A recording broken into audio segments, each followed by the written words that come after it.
Patty, give us your intro. You really want me to do the intro today? Practice makes perfect. I'm just going to pretend I'm you. Welcome, everyone, to another exciting episode of the Michael and Patty Show. I'm Patty. And I am Michael, and I'm looking for our first topic here. And we're going to just dive right into it. Yes, we are, because we wouldn't want certain real estate agents to have to listen to more than 35 minutes on a podcast. There's one in particular that complained that some of them are over 50 minutes, so we just have to get right to the point to accommodate them.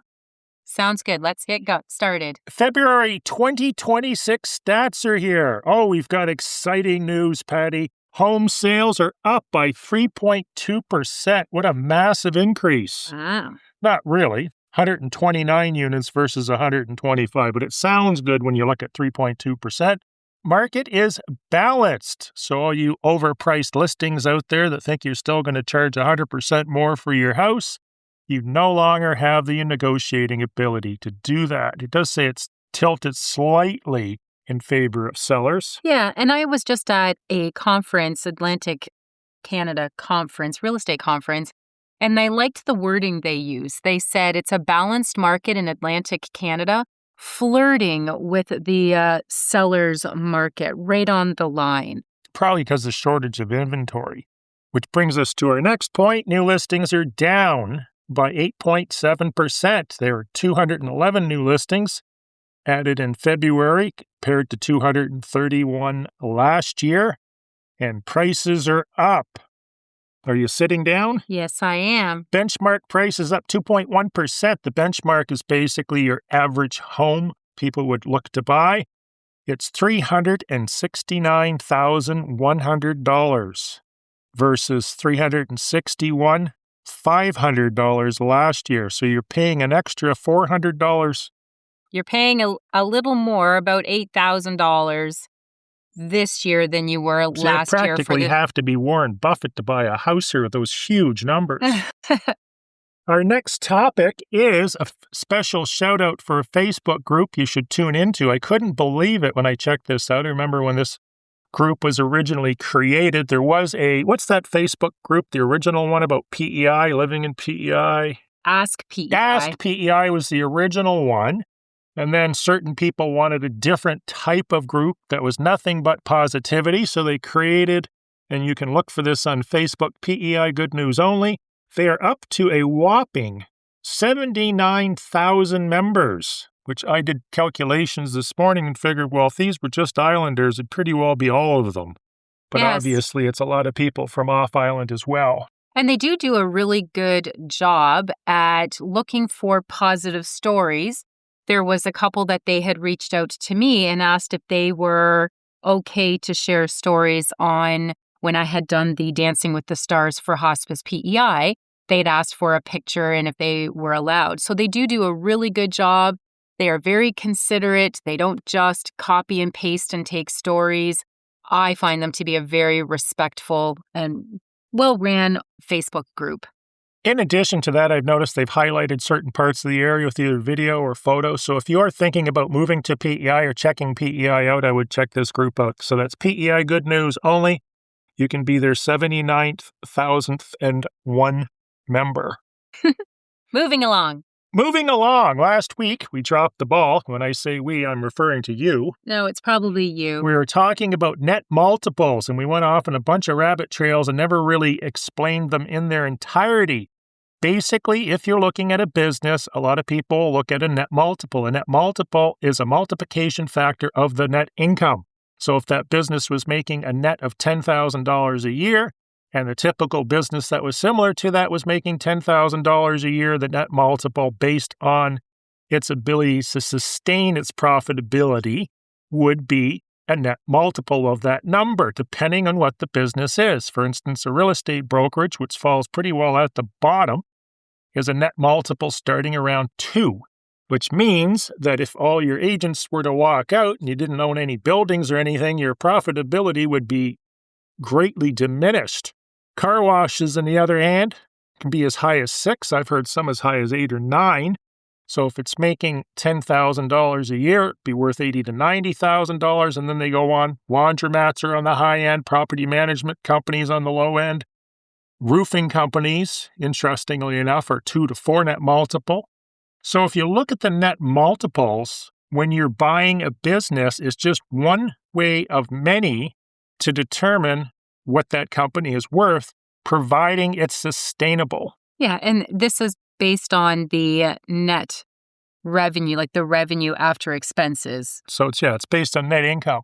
Now, if you were buying a company, let's say it's Mama's Bakery, and Mama's Bakery is making $100,000 a year, so you're buying it in a net multiple of whatever bakeries, let's say it's a 4. I think it's on the list here. I think it's a 4 or a 5, which would seem pretty sustainable.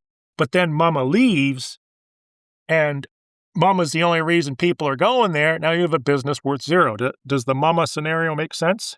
Yes, but the other thing is, Owner-operator. Yes, that's what I was going to say. Did Mama actually run it and take an income? Or Mama was involved in everything. Mama's hands were all over every single muffin and cookie that was made.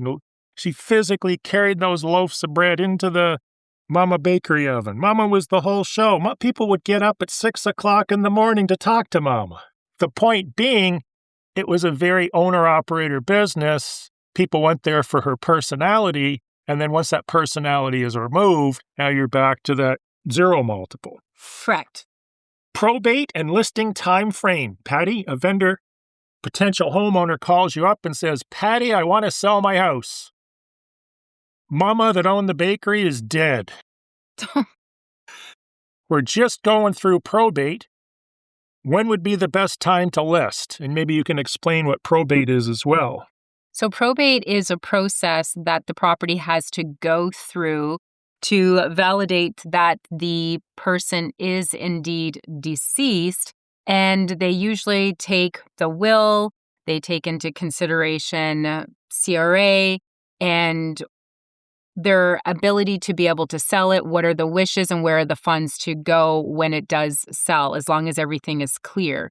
So I'm in the midst right now. I have a property that the property owner has deceased. The family is waiting for it to go through probate with the lawyer and the executor before we are allowed to introduce that property onto the market. So probate is a legal process of validating a deceased person's, in this case, Mama that owned the bakeries, will, authorizing the distribution of their estate. So making sure will is valid, there are no other copies, so on and so forth. Bottom line is, if an agent is listing a property for sale, they should look at that listing as if it was to transact in the next 72 hours and the purchaser's agent did a title search and made sure it was all free and clear and ready to traverse from seller A to buyer B, can this be done? If you're in the midst of probate, even though some people will say if you have a clean will, probate's faster, if you do your research, you can find out that probate can take a long time if they find any issues in the big equation. So the bottom line is, don't put a property on the market unless it can be sold and conveyed. Otherwise, you're going to be spending a lot of time advertising and marketing that property as far as the listing agent's perspective for a property that's not really sellable. And just frustrate the buyer, the consumer. We're going to lose the buyer, typically. Well, yeah, or the buyer is going to come back and just say, look, you sold me this property. It wasn't even a property that should have been offered for sale. And to turn it into a big, ugly situation that could have been avoided if you wait. Again, we're all about the I's dotted and the T's crossed. So it needs to go through this process before a real estate brokerage should list the property onto the multiple listing system. So the probate's gone. We've got a new buyer from another province or state moving to PEI. How do they find out what there is to do in the province? And this was just emailed to me the other day.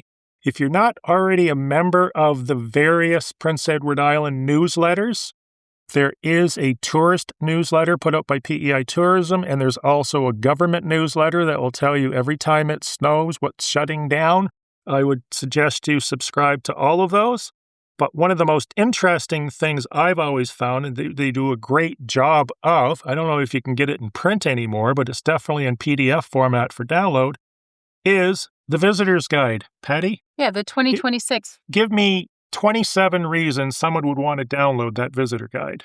Well, if you're coming for a house hunting trip, you may want to download the visitor's guide so that your trip has a nice balance of looking at property homes, but also things to do. I typically find once you end up moving and you set up life here, you miss out on the opportunity to actually just be on vacation. So it's a great guide to kind of create that balance. Plus, also, if you are having your family come with you, it keeps the trip fun. So that's one thing. It also allows you to pre-plan. So if you are looking at Prince Edward Island, because Prince Edward Island is on a lot of people's bucket lists to at least come and vacation here and see the amazing red sand and red cliffs that we are known for, you will be able to better be informed and make sure that you hit all the really cool and sometimes not so well-known spots on Prince Edward Island that are just absolute gems. And do we know why the soil is red?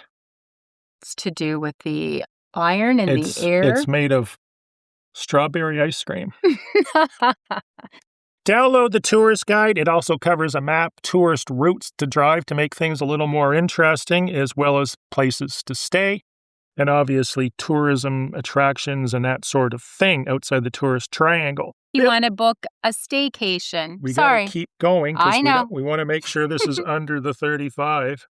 I had somebody call me and they said, we've just purchased this house and we're going to build a garage. Is that okay? I was involved in the management of the subdivision. They needed our okay. I said, I don't care. We're good to go as long as the provincial government says it's fine.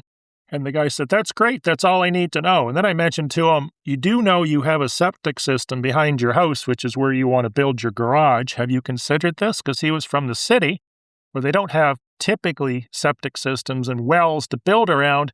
But if you're buying a house that does have a septic and a well, these things sort of have to be the master plan. Now, I have seen, and I don't know if you can still do this, where they've built a garage over the wellhead. But you definitely can't build on top of the septic system field, unless, of course, your garage is on posts. Which then you're probably not parking your vehicle in it. Well, you could, but it'd be an awfully expensive garage to build. But the bottom line is, keep the septic field, the well, in mind when you're applying for a building permit. And make sure you know where it is when you're buying a property. And get your building permit in place and get your lawyer to make the application thereof as per previous podcast episodes. Correct. I'll let you cover this next one. I moved to PEI from out of province, and my neighbor said it was customary to give part of my property to him. No. Have you ever had this happen? No, I did not. I actually have clients. They're both doctors, and when they moved here from out of province, the next door neighbor, let's just say he was a professional, went up to them and said, I'd really like to square off my waterfront property, and I only need 10 or 15 feet of yours, and it's traditional for newcomers to the island to give their neighbor part of their property. Who would do that? Who would say that? It was a lawyer, actually. Really? Yes, and the answer to that is no, this is not tradition. Yeah, that I have not ever heard of this. Unless you're next door to me, and then, of course, it is tradition. And should be all of your property. That's unfortunate. And hopefully they never gave him any or fell for this. No, they fell over laughing. Okay, good. Waterfront properties, tips for showings. Well, tips for showing waterfront properties. I know in the past, and this is from early years, Michael, when I used to seek you out for information and advice, and you were more than happy to share. Kind of take the waterfront for granted. A lot of the older homes would have limited to maybe one small little window on the waterfront side of their home because they were worried about the winds that would come off of the ocean. And for heat economics, they decided that they didn't want a whole wall of windows. And you can find when more people, especially today, who appreciate or they've moved here for the amazing views that we have here, you see those floor-to-ceiling cathedral windows and that. The point is, a lot of people that live on the water, not necessarily just in PEI, take the water for granted. And I did have a case. It was actually another doctor that had a house where all the blinds not only had one or two coverings on them, but sometimes three, so you couldn't see any water. from the windows, but in addition to that, he ran trees all along the waterfront. So I thought, I don't think I really like this. Here's 4 acres on the water. Unbeknownst to the person living in the house, you can't see it because the windows are covered. And if you do open the windows, all you can see is trees. Yes, and also I had this question come up in the last week or so. Was one of the properties on PEI has a really high bank, and they assumed that regardless of the height of this bank, they were just going to put stairs. Well, this bank isn't one that I would recommend because let's just say it crumbles a little bit. To want to put the money and the funds in to actually creating a set of stairs so that they can access the water. So do your due diligence, know what the height of the bank is and the integrity of it, because it may or may not be an option for you to access the waterfront from some of the waterfront properties around the coastline here on the island with a massive set of stairs.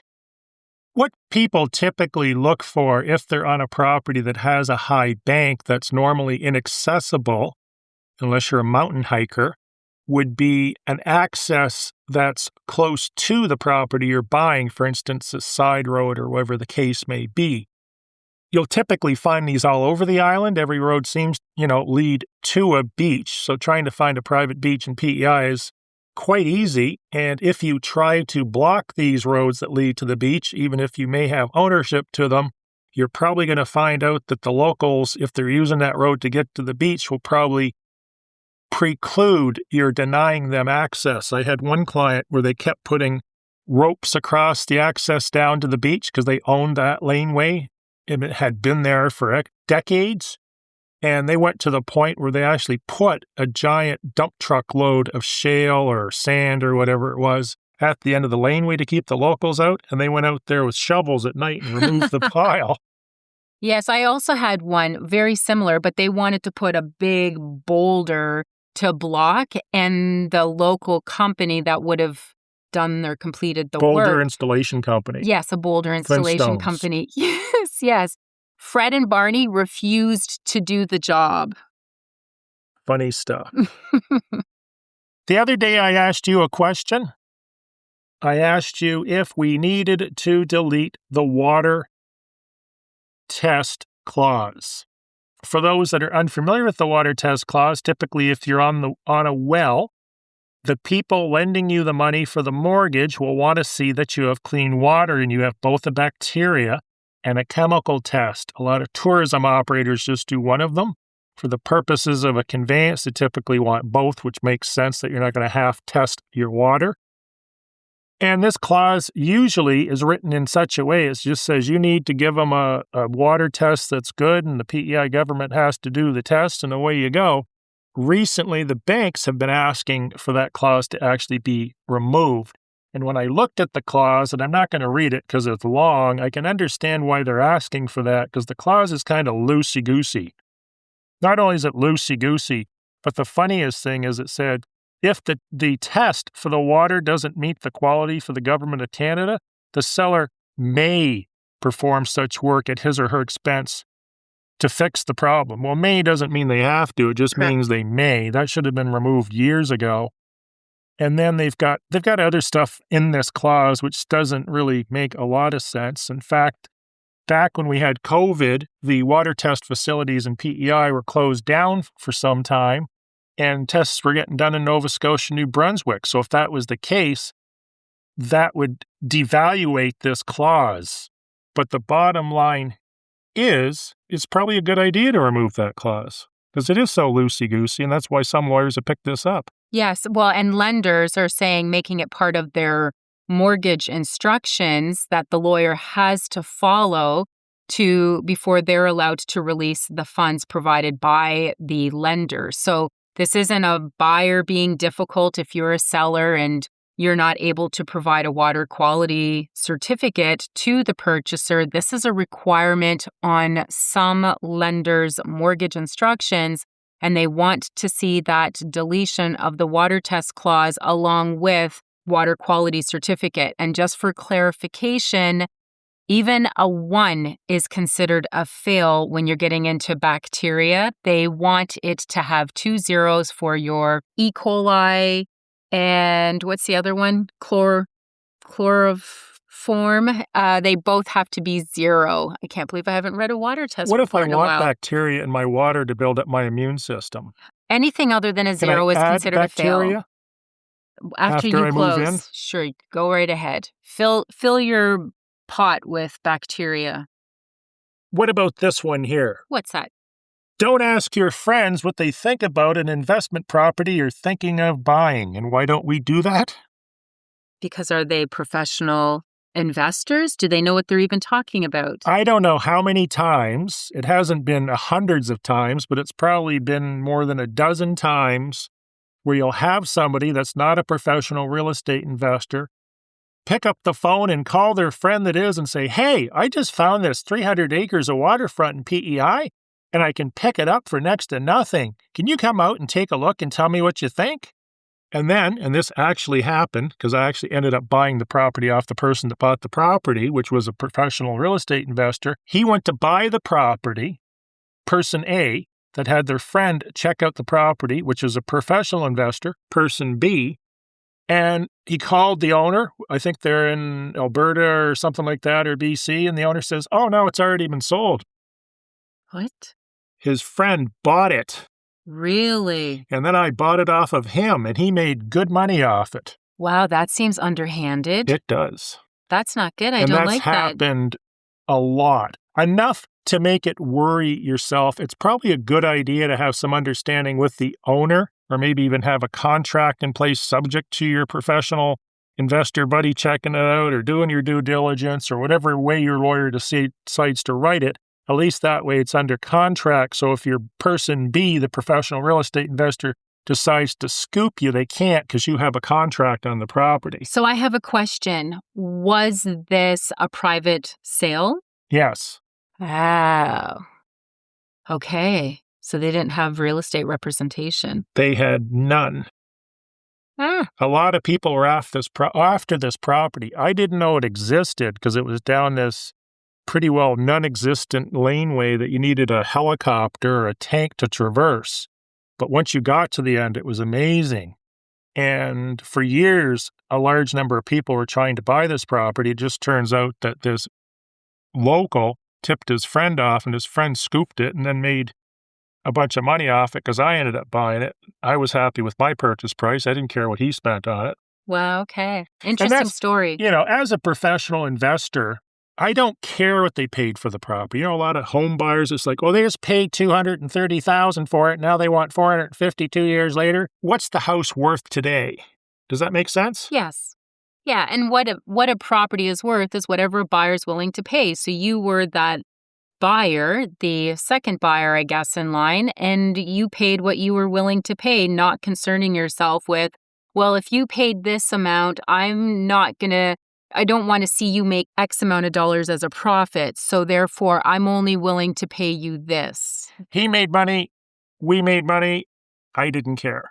Yeah. Prince Edward Island celebrates record-breaking 2025 tourism season.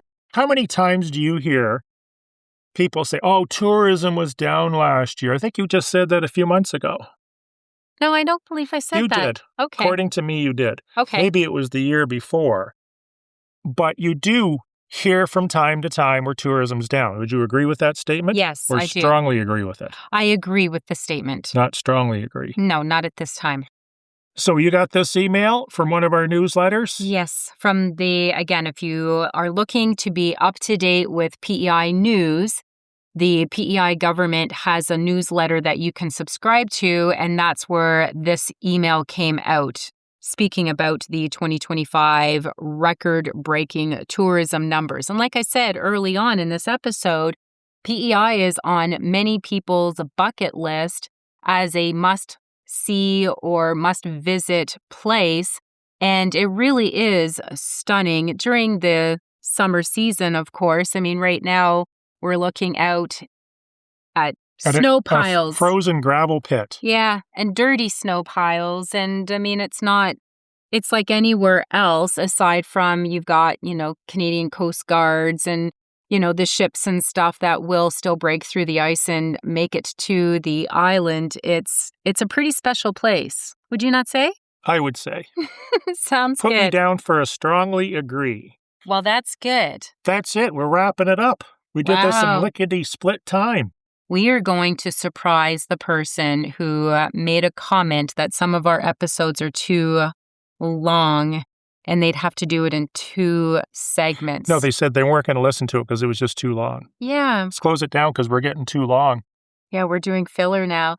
Thanks again for listening to another episode of the Michael and Patty Show, otherwise known as MAPS, PEI's podcast that helps guide and navigate you through the buying and selling and a little bit of Prince Edward Island. I also want to point out, if you're looking for more information or an extension of this, we do have the private Facebook group, Moving to Prince Edward Island, spelt completely out, from the Michael and Patty podcast. The Facebook group is filled with summaries Monday, Wednesday, and Friday until I'm all caught up, which we started the end of last July 2025. We release 3 snapshot summaries of the episodes that we have recorded so that the members can make the decision whether or not this is an episode that has maybe some relevant or repeat episode that they want to go back and maybe listen to and refresh on. It also has Toolbox Tuesdays. An upcoming Toolbox Tuesday is on the 10 things we've learned from doing 100 episodes of the Michael and Patty Show. So that's going to be a really cool one to sign up if you're not already a member. And then we have Thoughtful Thursday in that as well. We appreciate each and every one of you for listening and downloading our podcast. Be sure to tell your friends if they are looking to move to PEI or visit or contemplating buying or selling. It may just help make the difference with their decision. That's a wrap. Have a great day. Thanks for listening. Thanks for listening. Have a great day.